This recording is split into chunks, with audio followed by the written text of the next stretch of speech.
L'air qu'il respire, surchargé de polluants chimiques. L'eau traitée qu'il boit, dénaturée par le chlore et le fluor. La nourriture industrialisée qu'il consomme, contaminée par les pesticides, les herbicides, les antibiotiques, les hormones de croissance, les OGM, la radiation des aliments au cobalt 60 et la variété incroyable d'additifs alimentaires de toutes sortes, de même que toutes les ondes électromagnétiques, champs magnétiques et radiations de toutes sortes dans lesquelles il baigne quotidiennement, ainsi que toutes les autres formes de stress que son corps et sa psyché doivent encaisser dû à son rythme de vie moderne effréné, font de lui, chaque jour, un être de plus en plus malade et affaibli, et ainsi apte à être manipulé par la peur de la maladie et de la mort, manipulé par les grandes compagnies médicales et pharmaceutiques qui contrôlent ce système et en tirent leurs bénéfices. De mèche avec les compagnies qui nous alimentent, ces multinationales ont tout en leur avantage de nous maintenir dans un mode sain, car c'est avec la maladie qu'ils font leur profit. Ils n'ont alors aucun intérêt de nous voir heureux et en santé. Des antibiotiques qui nous rendent malades, des PCB qui nous contaminent, des pesticides qui favorisent les cancers.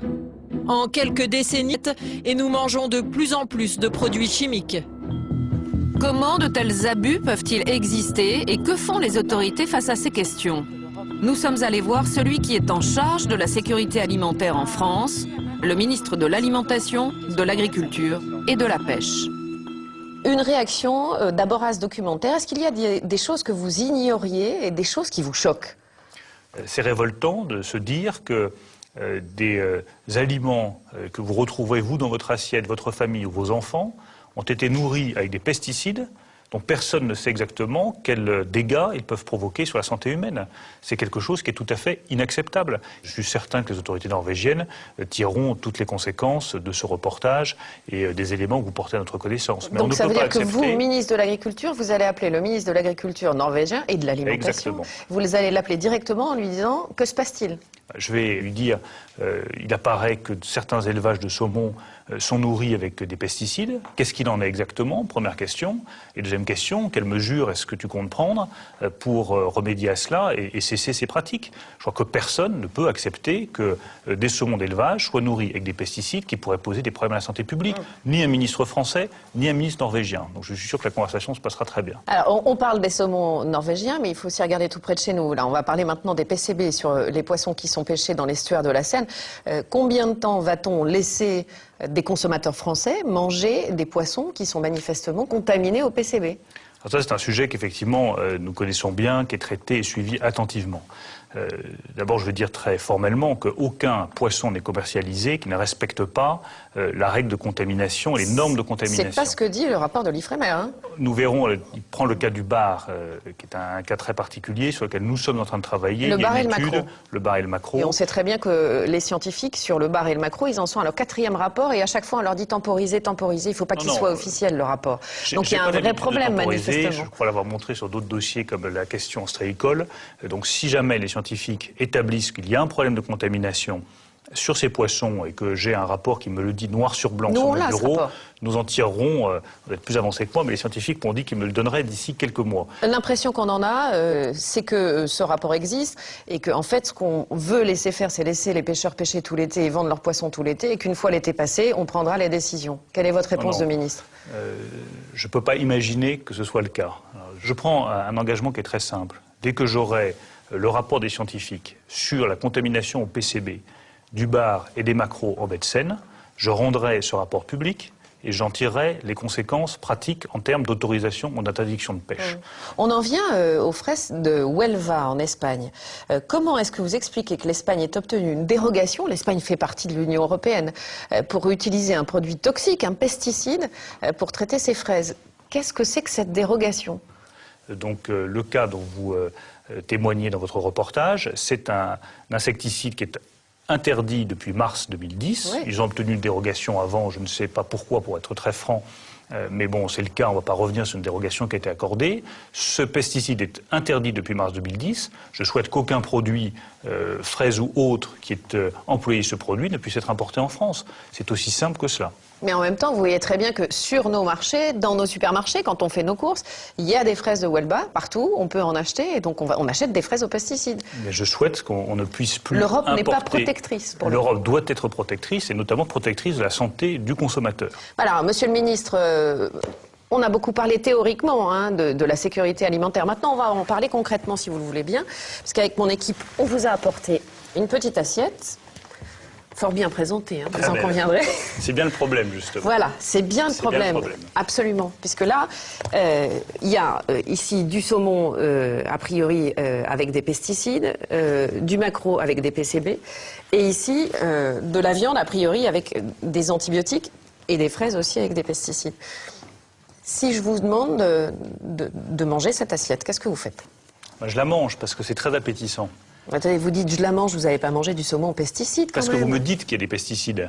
Mais si je suis le consommateur lambda qui va dans ce supermarché... Oui, mais vous n'êtes pas le consommateur lambda. Vous êtes le ministre de l'Alimentation, de l'Agriculture et de la Pêche. Vous n'avez pas mangé ça. Il n'a pas l'air mauvais. Donc là, je ne le mangerai pas parce que vous me dites qu'il y a des pesticides dedans. Mais ma responsabilité de ministre, c'est de faire en sorte que le consommateur soit informé sur ce qu'il y a dans les produits. Et ma responsabilité est également d'interdire la commercialisation de produits qui ne respectent pas les règles sanitaires que nous avons définies. Vous vous rendez compte du cocktail détonnant? Pesticides, PCB, antibiotiques, tout ça dans un petit peu de saumon, un petit peu de maquereau, du jambon et des fraises.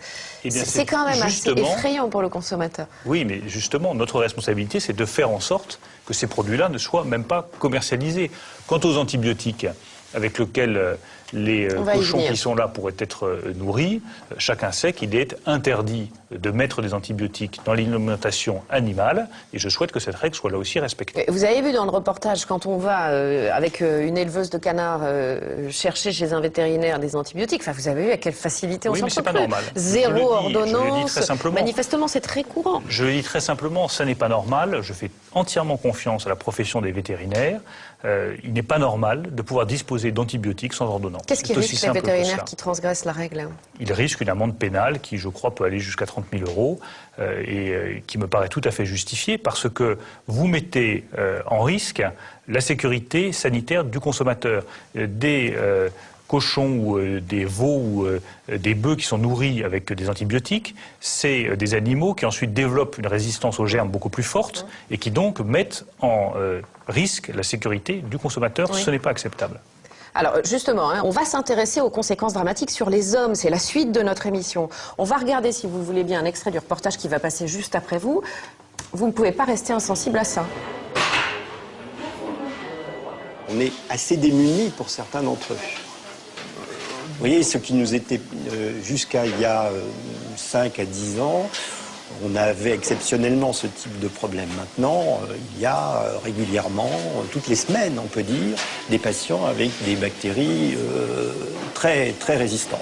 Voilà, donc on est confronté à des patients qui sont en réanimation. Plus aucun antibiotique ne fonctionne sur eux. Voilà, c'est ça les conséquences de l'utilisation abusive des antibiotiques dans l'alimentation animale. Pendant des années, une fois encore, on a accepté de mettre des antibiotiques, de respecter de manière moins stricte les règles sanitaires en se disant c'est une logique de rentabilité économique qui passe avant tout.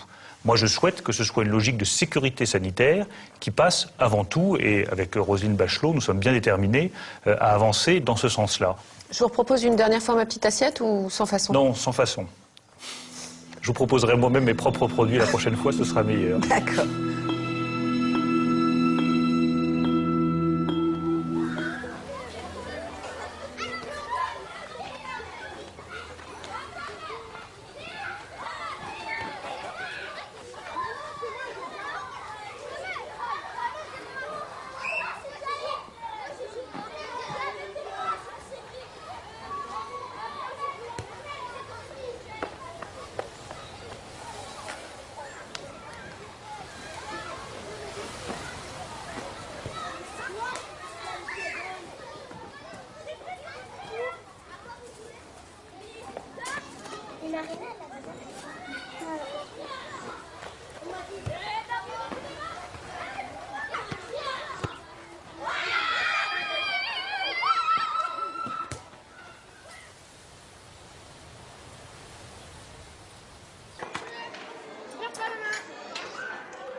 Du fromage, ça va pas?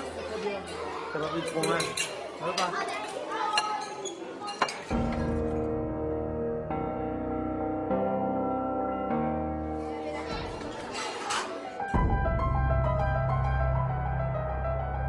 Ce sont les Cévennes que l'on voit là.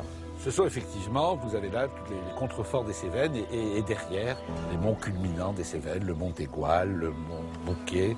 Effectivement, c'est un coin de paradis, mais malheureusement, notre agriculture pose de sérieux problèmes.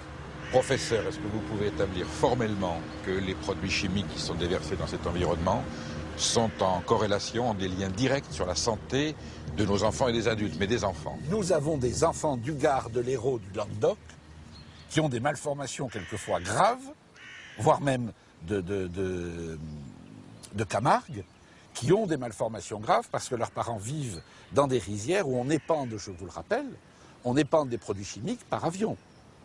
Donc comment voulez-vous éviter une contamination quand la propre maman de ces enfants nous dit que son lait jaunit après le passage des avions?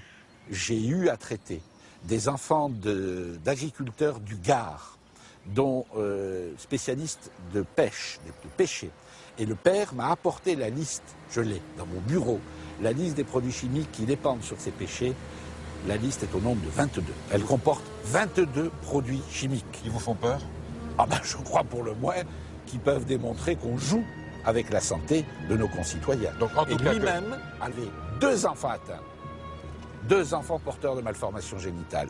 Je peux vous dire que ni les facteurs endocriniens ni les facteurs génétiques ne sont en cause. Donc il ne reste plus que les facteurs environnementaux. Quand le père nous dit qu'il utilise dans sa propriété 22 produits chimiques, j'ai la liste à votre disposition sur les pêchers, ça soulève quand même quelques questions.